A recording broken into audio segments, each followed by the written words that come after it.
Getting you some more breaking news now as China joins the biowarfare face-off between Russia and Ukraine, and with America in the thick of things. We are hearing now that even China has responded, the Chinese Foreign Ministry, talking about the biowarfare charge, amplifying the Russian claim of Ukraine biolabs. Russia is getting a helping hand in China.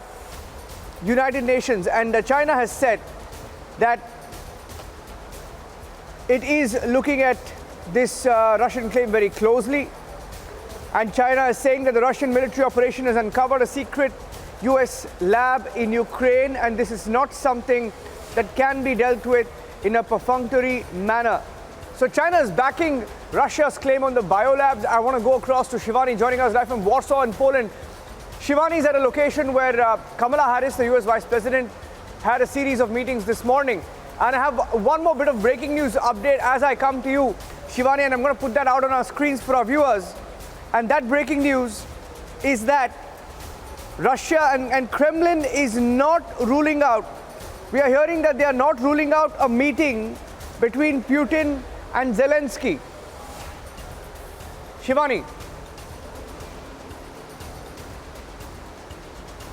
Niranjan, every day we report, every hour there are new updates and new claims from Russia and Ukraine. And I'm right now at Warsaw. Warsaw happens to be a very important epicenter of the diplomacy that's happening around the Russian-Ukrainian war, because we've seen how Secretary Antony Blinken was here 2 days back, and then yesterday Kamala Harris, the Vice President of the United States, was also here. She met the leaders out here. She met the President Andrzej Duda. She discussed a number of things with him. Also the issue of Poland's proposal of sending jets to Ukraine in this time of crisis, to which United States had rejected, calling it a non-tenable proposal.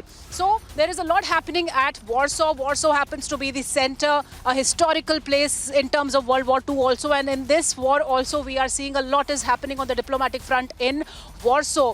And if we talk about the Russians preparing for a biological warfare, as has been claimed by Ukraine. See, we know, Niranjan, on ground the war is happening, but there is a bigger war, the war of information, the war of propaganda that is also happening out there. So Ukraine, when says that there are biological weapons, they were to be used by Russia. Russia has its own claims. Russia says that America and Ukraine were allying closely and they were working on this biological warfare, biological weapon system. So which claims are correct, we need to see, because this is an information warfare also that's going on along with the claims of both the countries. But yes, definitely on ground what's happening is there are multiple developments happening inside Ukraine. We see the devastation continues for the 16th day, and across the borders we see the refugees looking for safe abode. They are looking for places to be safe. More than 1.5 million people have come to Poland itself, and other countries also have been seeing a lot of refugee movement as Ukraine is undergoing a lot of devastation and attacks from Russian side. And on the other hand, the NATO and the United States, they are not getting directly involved in this war. They don't want to get involved in this war directly. They don't want to show that they are the part of this direct conflict with Russia. Yet they want to send a message to Ukraine that they are closely standing by. They are monetarily helping in this humanitarian crisis and nothing more than that. And then we see a lot of instigation also happening around this diplomacy that is taking place in Warsaw. We have seen that Kamala Harris not only met the president from Poland, she also met Justin Trudeau also. So Canada and in France also we saw a number of meetings yesterday. There were a number of meetings, and Emmanuel Macron also gave a lot of statements on how European Union must unite against Russia. But in reality, on ground, all these nations are just not ready to get militarily in conflict with Russia. And China has been backing Russia in this whole war, because it knows that China has to counter United States that have been instigating this war, that it has been not getting involved directly, but it has been giving such statements that this war doesn't stop soon. In fact, we're getting in more videos, and I'll also try and go across to Andre. Andre is joining us live from Ukraine. And Andre has been traveling with Shawan Sen, and he's been to about 17 cities now. He was at Uvruch, before that in Zotomir.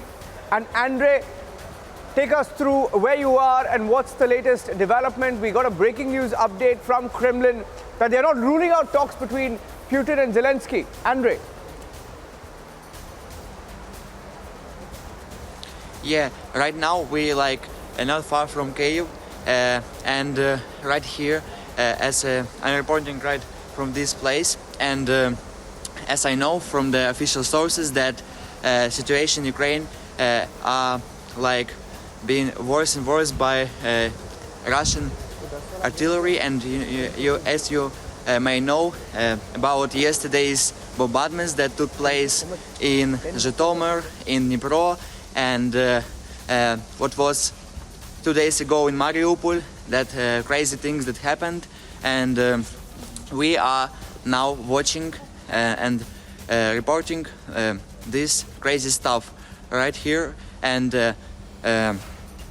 as I can know about those things, a lot of people are running away from their homes, and our Ukrainian government trying to evacuate those people from those towns, but Russians are hitting the roads and breaking the operations of evacuating people. Andrei, stay with me, my friend. Andrei is in Ukraine, very close to Kiev right now. You saw Shivani's report. She's live in Warsaw, Poland. Let's get all of them in a window.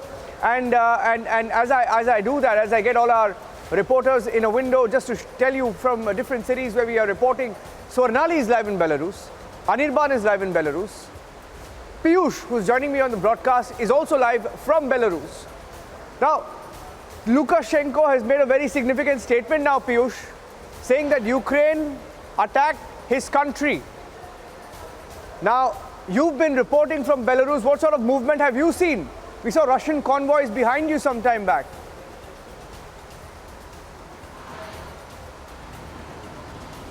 Yes, Nirendra, like you rightly mentioned that yes, we saw Russian convoy a couple of days back. We were on our way towards the Mazir area, which is very much near to Ukraine-Belarus border, and from that particular border, the city Ovruch, from where Shawan has been sending us reports, is only 30 kilometers. So we have seen Russian convoy there. What Ukraine has been claiming that since beginning, Belarus was in support of Russia. In fact, it was giving its territory to Russian military to conduct their operations from Belarus against Ukraine. And while we were there at the border areas, we also saw a few troops there. I remember that during the February time, there was a joint exercise also which took place between Russia and Belarus. Around 30,000 troops were there at the Gomel area of Belarus. Today, Lukashenko has met with Vladimir Putin, where he has made a very big claim, where he has said that Ukraine was planning to do a very big attack on Belarusian soil, and that has been averted because of Russia. This is what the Belarusian president has claimed. That's a very big claim which has now come out. We are also looking into the statement which has been released by both the nations, where it has been said by the nations that West has never seen these nations being progressing. West always wanted to stop Russia and Belarus. This is what this statement is also saying. If we go into the history, remember Niranjan, that in 1991 when USSR was drifted apart, at that time Belarus was at the time Belarus had decided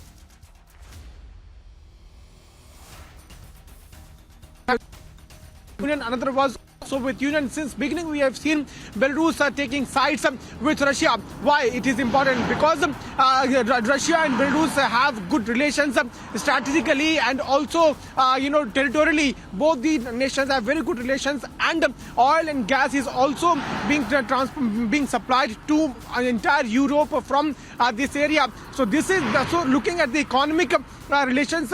We have also seen both the nations being together since beginning. Now Russia and Belarus are now on one platform, because we have seen how European Union, UK, US, they have decided to put economic sanctions on Russia as well as Belarus. We are seeing, we personally, while we are going there and meeting people, we are seeing as to how these economic sanctions have now started impacting the lives of people of Belarus. So Today, now Belarusian president is there in Russia, where he held a meeting with Vladimir Putin. Few things have now been said where Belarusian president is making very big claim, Niranjan, that Ukraine was trying to attack Belarus. On the other side, we have also seen since beginning Ukraine claiming that that Belarus is providing shelter to Russian troops, is giving territory to Russian troops to attack Ukraine. We'll have to wait and watch, Niranjan, how things are going to change in coming few days. But very big claim coming in from Belarusian president. We are right now here in Belarus. Let me also try to show you pictures before I toss it back to you, Niranjan. These are the roads which connect to the border areas of Ukraine-Belarus border. A couple of days back, we had traveled on some other border areas where we saw the Russian convoy. Also on the other side, you see these are the roads which go towards the border areas. We are here at the roads which connect Mazir and then to the Gomel parts of Belarus to Ukraine. If you talk about Belarus, remember that in 2020 massive protests had also taken place in 2020. After which Russia had come out in support of Belarus, and since 1991 we have seen both the nations standing together. So claims versus counter claims are now being made, both the sides, be it from the Ukrainian side or from the Belarusian side. But for the very first time, Belarus has come out in open and saying that Ukraine was trying to do a big attack on Belarusian soil, but it was stopped just because Russia was there. Remember that Belarus is the same place, Ranjan, which has held 3 rounds of talks, but it was but no result came out. In fact, yesterday, Niranjan, yes. Piyush, stay with me. Piyush, stay with me. I'm losing your feed a little bit, so you stay with me. I'm also going across to Shavan. So Piyush is in Belarus, Shivani is in Poland, Andrei is in Ukraine, and Shavan is now joining me on the broadcast. Now, Shavan spoke to and he interviewed Zelensky's aide, Sherba, a former diplomat, has been an ambassador to Austria, someone who's seen as a man who fronted Ukraine's entry into EU or the European Union. He spoke to him earlier. While he talks about that, Shavan, the breaking news also is that Putin is not ruling out talks with Zelensky. So what's going on? And there is this entire bioweapons face-off that's getting bigger this evening. Shavan.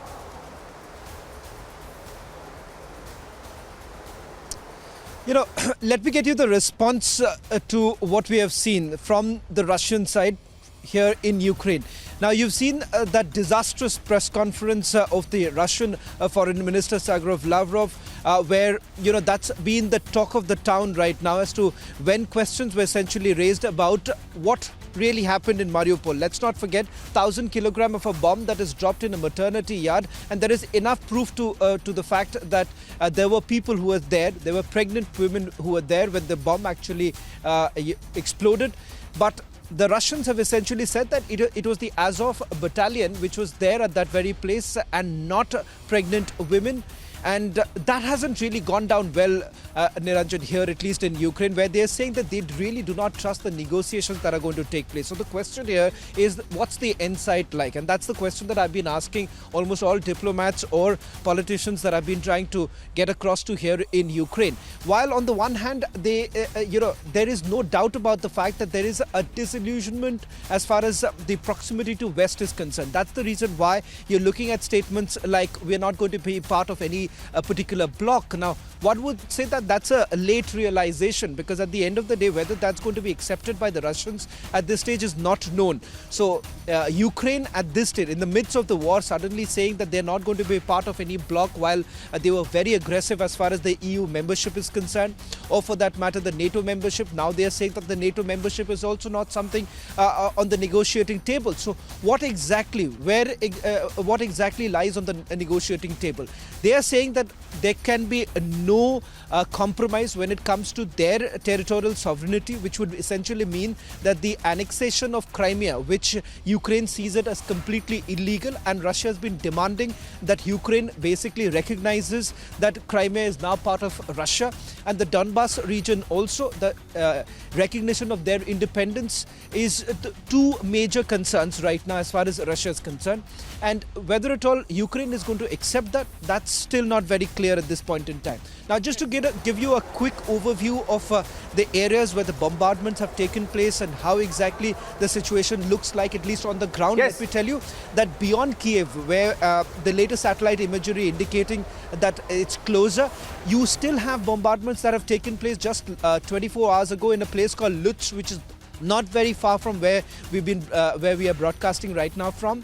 And the other is Ivano-Frankivsk. That's the other place that we had visited about 4 to 5 days ago. And remember, there was already a bombardment that took place, and now another airfield that has been bombarded in Ivano-Frankivsk. So just to give you an understanding, Niranjan, it is not only about Kharkiv, it is not only about Kherson.